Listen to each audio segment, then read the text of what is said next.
Hello everyone, শুনে রাখো YouTube চ্যানেলের পক্ষ থেকে আপনাদের সবাইকে স্বাগত জানাই। চলে এসেছি গভর্নমেন্ট জব সংক্রান্ত একটি নতুন ভিডিওর আপডেট নিয়ে। ভিডিওটি প্রথম থেকে শেষ পর্যন্ত দেখতে থাকুন এবং জেনে নিন গুরুত্বপূর্ণ তথ্যগুলি। গভর্নমেন্ট জব সংক্রান্ত সমস্ত তথ্য পেতে চ্যানেলটিকে সাবস্ক্রাইব করে ভিডিওটিকে লাইক করে পাশে থাকুন। নোটিশটি হলো advertisement for the vacancy in the research project. একটা রিসার্চ প্রজেক্ট হচ্ছে, যে রিসার্চ প্রজেক্টের জন্য কিন্তু ভ্যাকেন্সি বেরিয়ে চলে এসেছে এইমস কল্যাণী থেকে। বন্ধুরা, আমি তোমাদেরকে রিসার্চ প্রজেক্টটি সম্পর্কে একটু বলে রাখি। এটা হচ্ছে যে একটা এইমস কল্যাণী রিসার্চ প্রজেক্ট।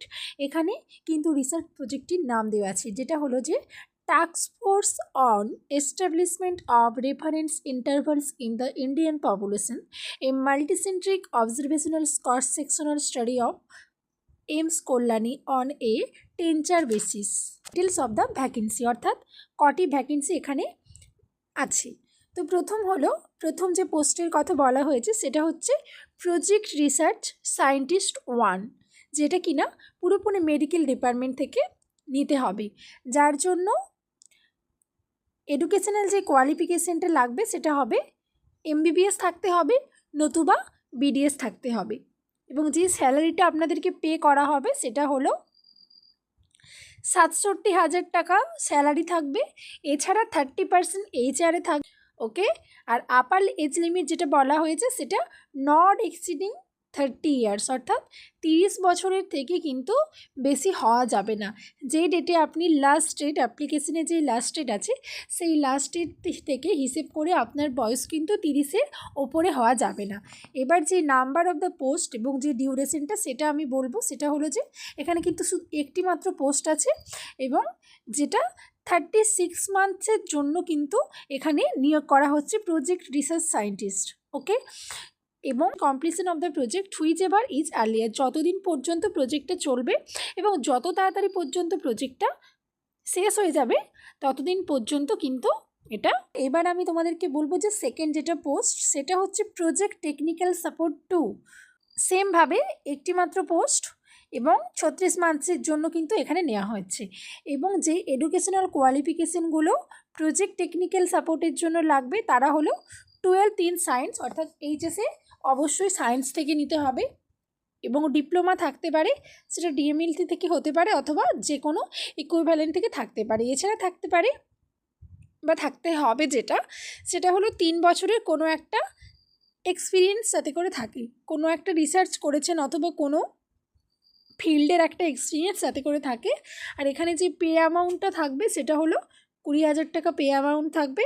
এছাড়া এখানে কিন্তু 30% HR-এ দেওয়া হবে। আর এটারও সেম যেটা বলেছে বয়সসীমা, সেটা হচ্ছে 30 ইয়ার্সের কিন্তু আপে বয়সসীমা থাকবে না। এবার আমি বলবো যে তৃতীয় পোস্ট যেটা হচ্ছে ডাটা এন্ট্রি অপারেটর।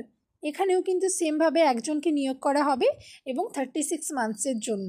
এখানে যে যোগ্যতাটা লাগবে সেটা হবে 12 passing science subjects or equivalent from the recognised board অথবা ইনস্টিটিউশন। আর যে বেতনটা দেওয়া হবে স্যালারিটা পার মান্থে সেটা হবে 29,200 টাকা ফিক্সড। এবং যেটা এজ লিমিট যেটা দেওয়া আছে সেটা নট মোর দ্যান 30 ইয়ার্স, অর্থাৎ 30 বছরের বেশি কিন্তু এজ হলে এটা চলবে না। বন্ধুরা, আমি তোমাদেরকে এখন বলে দেবো যে ইন্টারভিউ প্রসেসটা কিভাবে হবে। তো যে সমস্ত ক্যান্ডিডেটরা অ্যাপ্লিকেশনটি অ্যাপ্লাই করতে ইচ্ছুক হবে তারা সমস্ত কিছু এজ, কোয়ালিফিকেশান, এক্সপিরিয়েন্স, এই সমস্ত সার্টিফিকেট থাকবে সেগুলো সমস্ত কিছু কিন্তু এই মেল আইডি দিয়ে তোমরা সেন্ড করে দেবে। এবং লাস্ট ডেট যেটা আছে সেটা হলো যে অ্যাপ্লিকেশনটি সাবমিট করার লাস্ট ডেট, অর্থাৎ এই যে মেল আইডিটা দেওয়া আছে এই মেল আইডি কিন্তু 15/6/2025-এর মধ্যে তোমাদেরকে লাস্ট ডেটের মধ্যে সাবমিট করতে হবে। এরপর যেটা আমার বলার বিষয় সেটা হলো যে যেই সমস্ত ক্যান্ডিডেট অর্থাৎ শর্টলিস্টেড ক্যান্ডিডেট যেগুলো থাকবে তাদের নাম কিন্তু কল্যাণীর যে অফিসিয়াল ওয়েবসাইটস আছে সেখানে কিন্তু পাবলিশড হয়ে যাবে। এখানে ওয়েবসাইটটা দেওয়া আছে, এছাড়াও আমার ডেসক্রিপশন বক্সে আমি ওয়েবসাইটের লিঙ্কটি তোমাদের দিয়ে দেব। এবং ডেট এবং ভেন্যু, অর্থাৎ কোন জায়গাতে ইন্টারভিউ প্রসেসটা হবে, ওয়াক ইন ইন্টারভিউ, এবং কত তারিখে হবে সেগুলো কিন্তু সমস্ত কিছু এইমস কল্যাণীর ওয়েবসাইটে বলে দেওয়া হবে। এরপর যেটি গুরুত্বপূর্ণ বিষয় যে ফর্মটি ফিল আপ করতে বা এইটা দেওয়ার জন্য কোনো রকমের কোনো টাকা লাগবে কি লাগবে না। তো প্রথমেই বলে দিচ্ছি যে এখানে কোনো রকমের টিএ বা ডিএ কোনো কিছু পেড অ্যামাউন্ট লাগবে না। ওকে, তো এরপর যেটা বলার বিষয় সেটা হচ্ছে যে ক্যান্ডিডেটস যারা যাবে তারা অবশ্যই 2 কপি ফটো নিয়ে যাবে। বন্ধুরা, আজকের ভিডিও ছিল এত দূরই। তো যারা ইন্টারেস্টেড ক্যান্ডিডেট আছেন তারা অবশ্যই ফর্মটি ফিল আপ করে নেবেন। যদি আপনাদের ভালো লেগে থাকে চ্যানেলটিকে সাবস্ক্রাইব করে ভিডিওটিকে লাইক করে আমাদের পাশে থাকবেন। দেখা হচ্ছে পরের ভিডিওতে।